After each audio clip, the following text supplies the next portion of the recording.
There is nothing a rancid, embittered old reviewer likes more than fresh blood.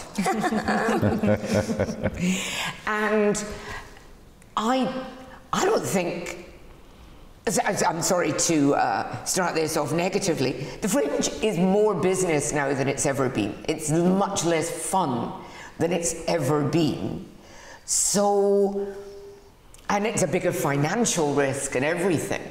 This is obviously not making any of you feel any happier, but why did you, we'll do ladies first, because I'm old-fashioned.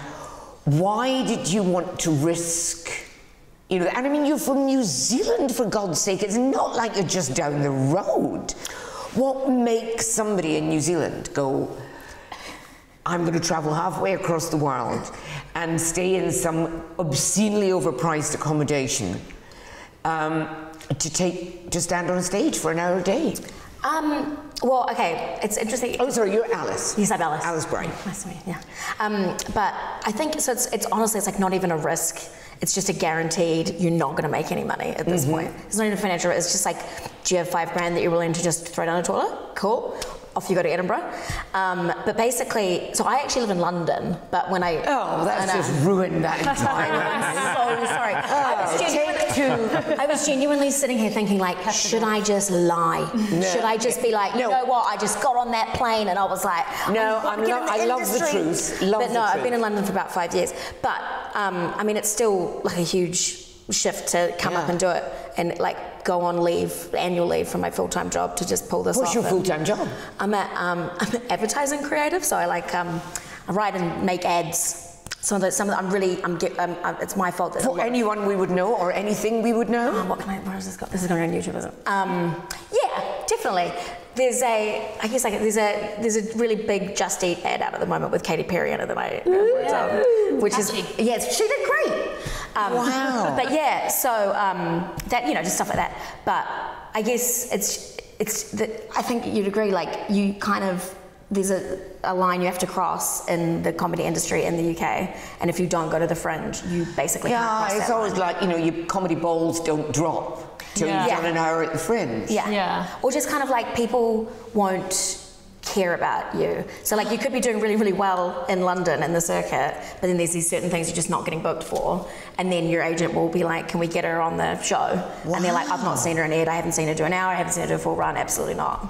So you're like, okay. Wow. So, Anna, do you also live in London, or can I say what makes a girl get on a plane from Ireland? Yeah, I travelled so far from Dublin. Oh, it was such a it's further than her. Yeah, it's better than that, didn't I? I used to live in London before the pandemic, and then I landed back at home. But so I have travelled from Dublin this time. But I have to ask myself the same question walking here. I was like, why am I doing this? It goes around my head all the time. But there's something in you that wants to do, and it's the same with that. I think it's like a rite of passage. I know you're saying it's more businessy now, but this is the business we want to be in. So I'm like, you've seen people do it before, do their debuts, and I'm like, I want to be there, I want to do that, I want to see my poster, I want to do the whole month and just get stuck in. But yeah, I still have those questions going, why? Now, I have to, because I'm looking at it, and it's, apart from the daggers, this is my safety when I'm up in Edinburgh. Now that, it's going down the Cowgate after midnight. Yeah, exactly. You'll be perfect, Lizzie. Walking home. Talk me through the hair. This is a fake ponytail, right? So very handy. What? Very handy for when you are gigging multiple times a day and you don't have time to do your hair. Stick your fake ponytail in. I will say, once I wore a bit of a longer one and it fell out on stage. And I was like, that is not alopecia, that is narcissism, I'm just going to pick it up. So that was probably the funniest thing that happened on the night, to be honest. That's why I wear hats now. But yeah, exactly. So, but for stuff like this, when you just don't have time to actually do it, like, it just makes it look completely different. Like, that's not mine. But you've got the really nice. You've got the blonde at the front. And I just gelled that down. I'm very impressed. Thank you. I made a bit of an effort for you. Well, thank you very much. Now then, Emmanuel. Hello. Those are some puppies. There's a trick to it. That's his weapon. What you want to do is wear clothes that don't fit. Yep. That way, you look bigger.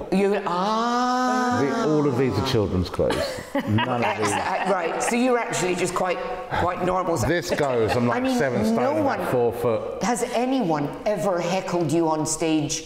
Ever? I would think it would be more than your life's worth. Once, and now he's dead. I think I've been heckled a total of, like insulting ones maybe twice. Yep. But there have been times where people have just screamed compliments at me, which is even weirder. I don't know what to do with that. Must be so tough, honestly. No, it's weird. I'm just like, Like what? Like what? Oh God, another day. look at his legs. And then everyone looks at your legs. I was like, Now you see, if you were a female or identified as a female, you could probably sue that club for sexual harassment. yeah. You know, you're not allowed to do anything like that where girls are concerned now. Do you know what? There are double standards, and to be honest, I'm okay with them. I don't know if it's how I've been brought up, but there's some things that you say that men can do that women won't do, and vice versa.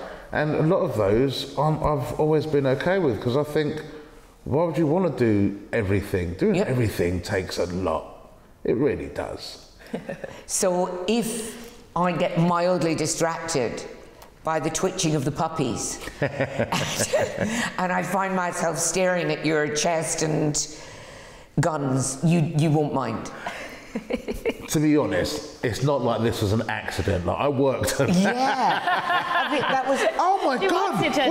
Where did these come from? I mean, that must have been some painful birth for your mother if you were born like that. I've been sitting there flexing for 7 minutes saying, why isn't she not looking? So why did... Because stand-up comedy, it can be risky and horrible things can happen. But I've never seen a comic, as kind of heavily worked out. You must be expecting a lot of negativity. Do you know what? I expect nothing. It's much easier that way, then you don't get disappointed. So why did you... Oh, this was before comedy. Yeah, this was... I used to be a bouncer. I played rugby for years, so this was just lifestyle. So then it just happened, I just kept it going. This wasn't sort of a comedy choice. I mean, like, loads of accountants are jacked. Everybody's jacked. Yeah. And I, like, you know what the thing is? I go to the gym like all week. It's just normal. So I went to the gym earlier on, and I was that must have squatting. been hilarious. Little puny Edinburgh freckly people. It's the sort of student gym as well in there, and I went into I was working out and I was squatting. I'd got up to like 220 kilos. Whoa. And I was doing the squat, and the only thing that was going through my mind, I was like, all this for one punchline. I was like, I just want to eat cake. This is not what I just want a carb. Just give me a carb and let me. But it is. So you're totally disciplined still in what you eat and. Yeah. It is. It's basically a lifestyle, but like a lot of the stuff that I don't restrict anything, and that's what a lot of people do, which is a mistake. Yeah. They go, I can't have that. Then you just guzzle it like all night long. And then all of a sudden you go, I'm going to eat that entire shop of chocolate because I haven't had it for 13 hours. You can't stop thinking about The whole shop going in face Literally, first. because you can't stop thinking about it. So I don't stop myself having anything. It's just either portion control or I move more. And in the debut show, is this keep fit humour, or what's the... No, so it's I don't think I talk about how many jokes can you get out of a set of barbells? No, so it's not. So my show is very much about my journey to comedy and everything that I'd done before that. Okay. So I was a bouncer. Like, my actual vocation is musical theatre, obviously. Yeah, I mean, that just reads right away. Everyone, you see me, you go, okay, yeah, he's played Annie. Yeah, 100%. I can see in the wig. Yeah. So this is the thing. So the whole thing of the Fringe is actually, I find, incredibly easy. Because I grew up doing 9 shows a week for 2 years. Absolutely, yes. For a show that I didn't write, in a part that someone else has told me what to do, and doing the same thing, and not even like with comedy. the audience change, I can change it with them. Yeah, absolutely. With theatre, the lines are the lines. So this, I'm like a month of doing my own show. Yeah. So when it goes back to like the business side of it, what I did is not care about the business side of it. Let other people care about the business side of it, and I just focused on the show. So I think you get if you've got a decent team around you as well, people that care about that side of it. I've found out like this week where I'm playing. I've known for ages. Yeah. But people go, where are you? I've had to go onto my own website to go and vet. Because I'm like, I just want to write the show. That's all I've been focusing on. That's like luxury, luxury stand-up. Because one of the things about being a debut act usually is that you're doing absolutely everything. Yeah. So you're in a position of quite a lot of privilege, you know, to have a team and this. Oh, definitely, because How did you swing that? So that was through my agent, who produces a lot of shows through it, and he's done 30 of these. I couldn't tell you how many fringe shows he's been to. So it's using all of their experience and to go, you guys deal with it. Yeah. Because I'd probably be sat here crying if I had to do this all myself. I'm terrible at that. Right. Now, remind me to ask you to finish this little show with a song, obviously. But so do you ladies have teams and... Yeah. Really? Yeah. It's a debut hour. Like, you got to throw a lot of money into it. It's what's funny is you actually do end up doing loads and loads of work anyway. So like, the more PR agent you have, the more interviews you have to do.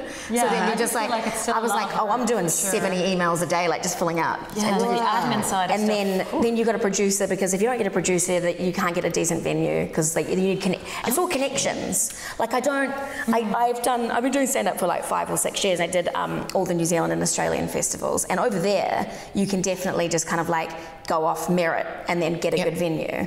But here, it's really different. I think it's like, you just got to know the right people to get the right things. And that's not fair. It's a fringe. Yeah, that's just how, I know, it's crazy, isn't it? You know, it's not the West End. I find if I start caring too much, I will get annoyed.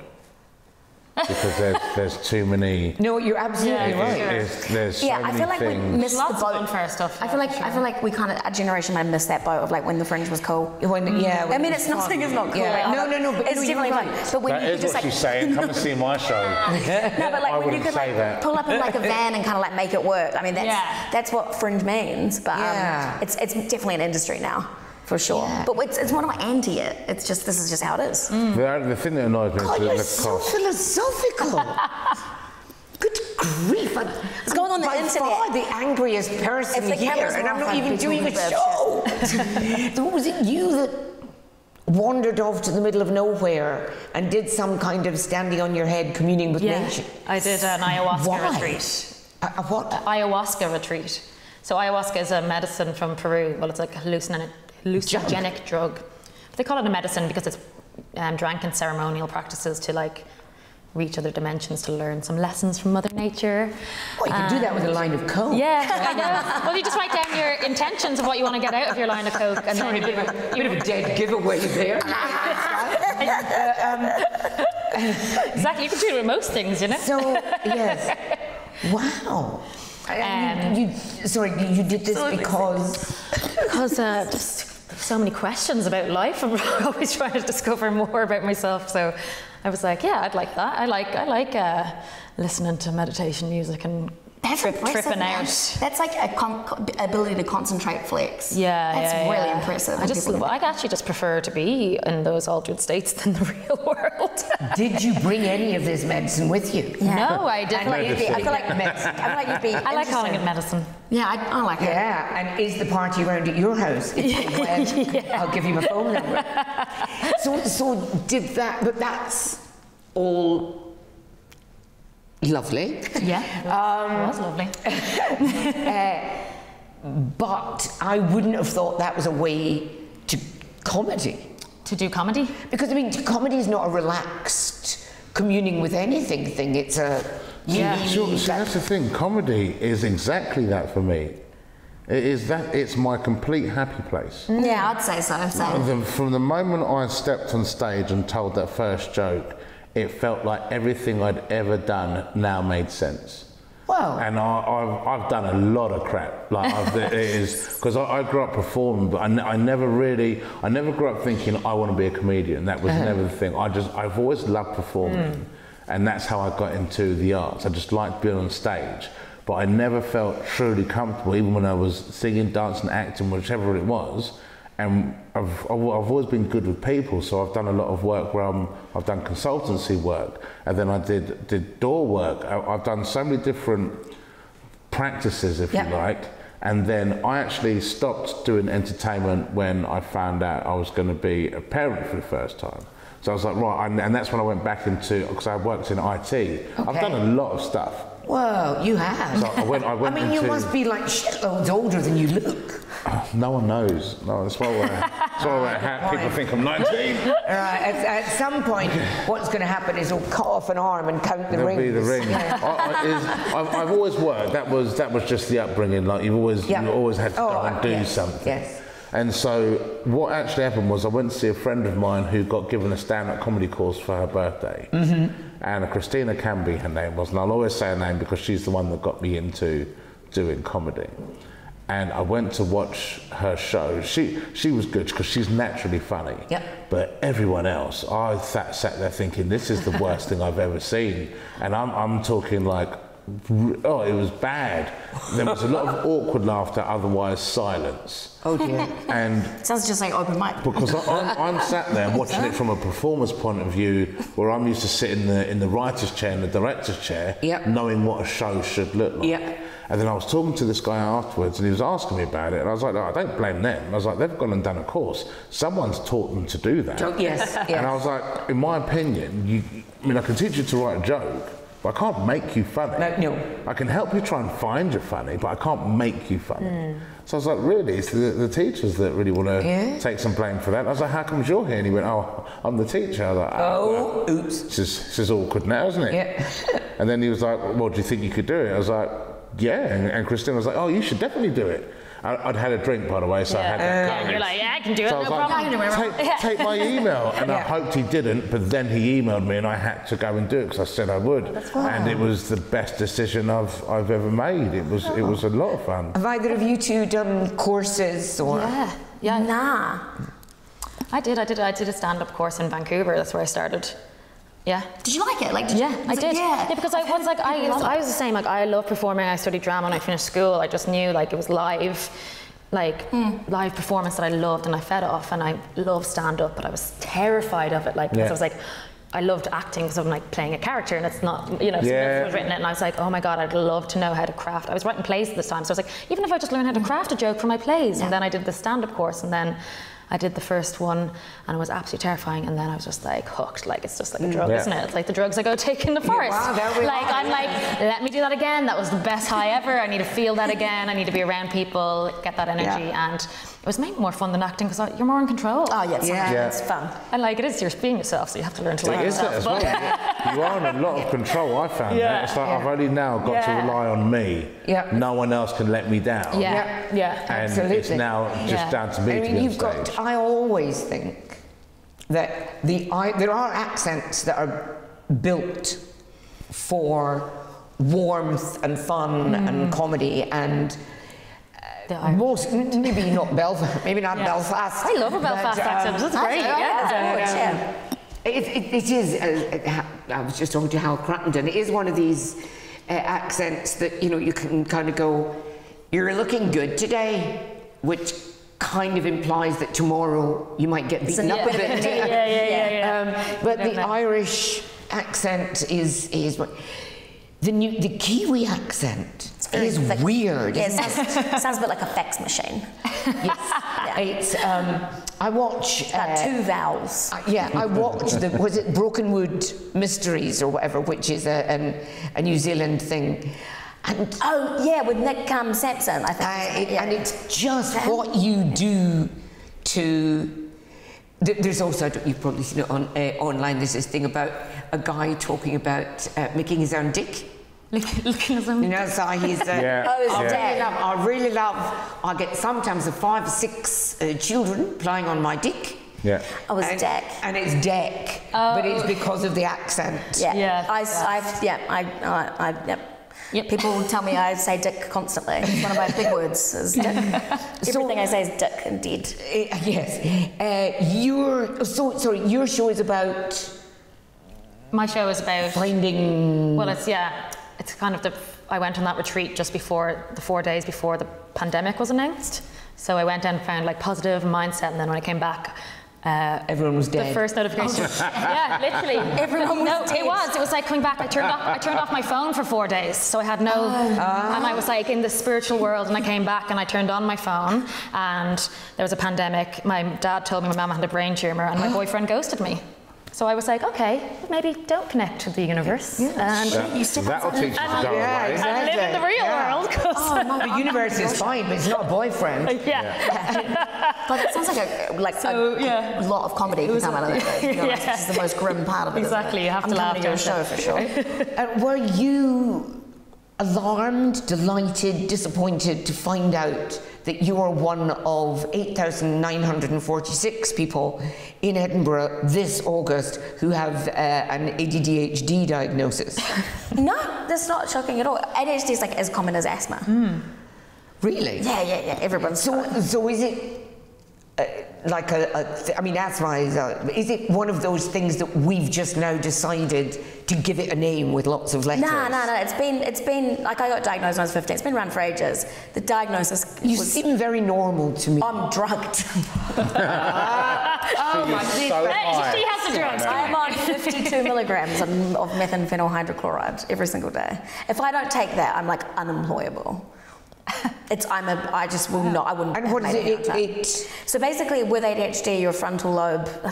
It's neuroscientifically. Okay, stand by technical term. Yeah, it fires too slow. Like it fires. It fires too slowly. So then you can take drugs to speed it up, and they'll put you on the same level as everybody else. Okay. And if you're completely mainstream, what do these drugs do? If you're neuro, where do we if you're neurotypical, Exactly. if you're neurotypical, then it's like just taking speed. And hello. Yeah, that was his next question. Where do we get them? I would love to, and we can talk about that off camera, guys. If you just come to my show as well, Brainstorm. Just kidding. No, absolutely. So we've got hallucinogenics. We've got speed. Yeah. What are you bringing to the party? So I went. So when it came to like the pandemic, not even that. Right. So at the start of the pandemic, I was happy for the pandemic because I was horribly jealous because just October 2019, I went through heart failure.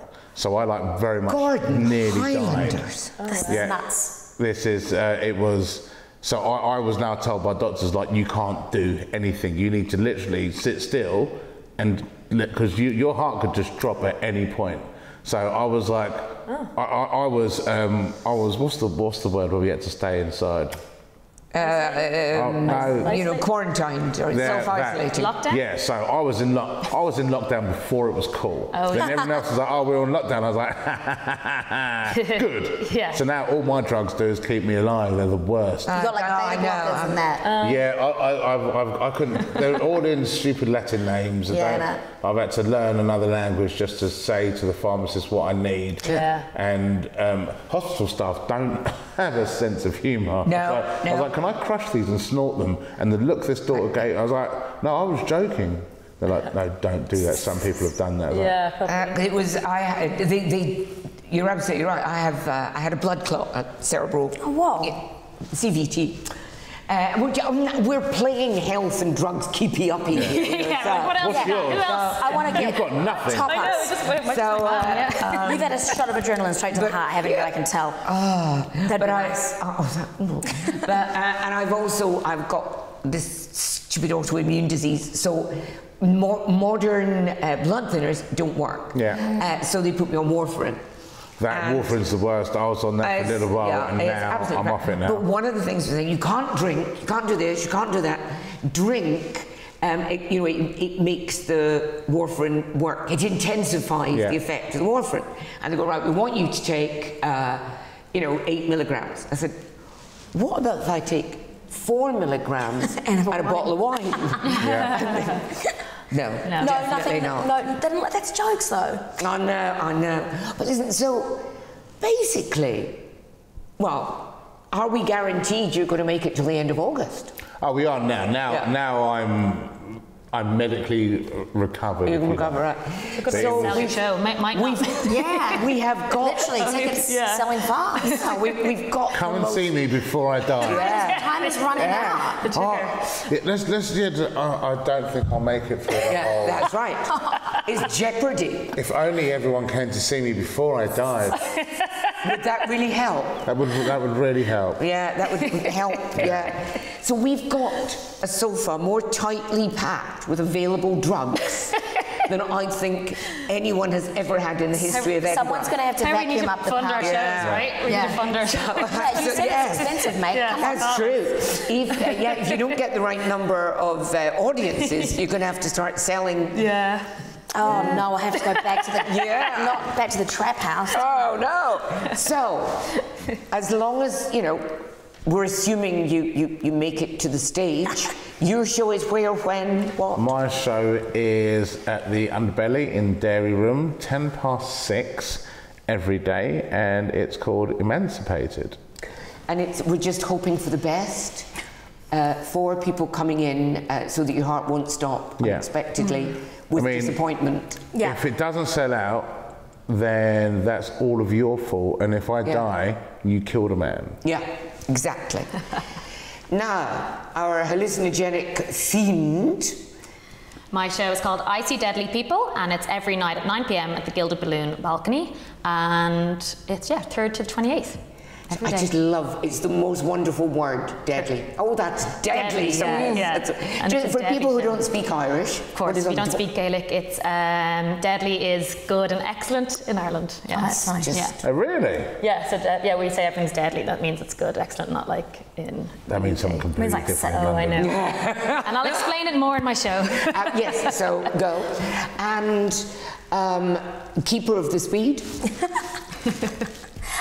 So if you feel that, in your extremely high state, you can explain. I can't even think. No, so my show is, we're doing it down the barrel? I thought we were all doing it down the barrel. He did it down the barrel. My show is called Brainstorm, and it's at Gilded Balloon at 4:20, blaze it, every single, I don't even smoke weed, but 4:20 every single day, and it's very funny, and if you don't come to it, then that's ableism, because you're not supporting, we can do ableism, that you're not supporting neurodivergent. You have to support neurodivergent, so you have to. Good point. Yeah, it's practically compulsory. It's the rules. It's actually just like rude if you don't.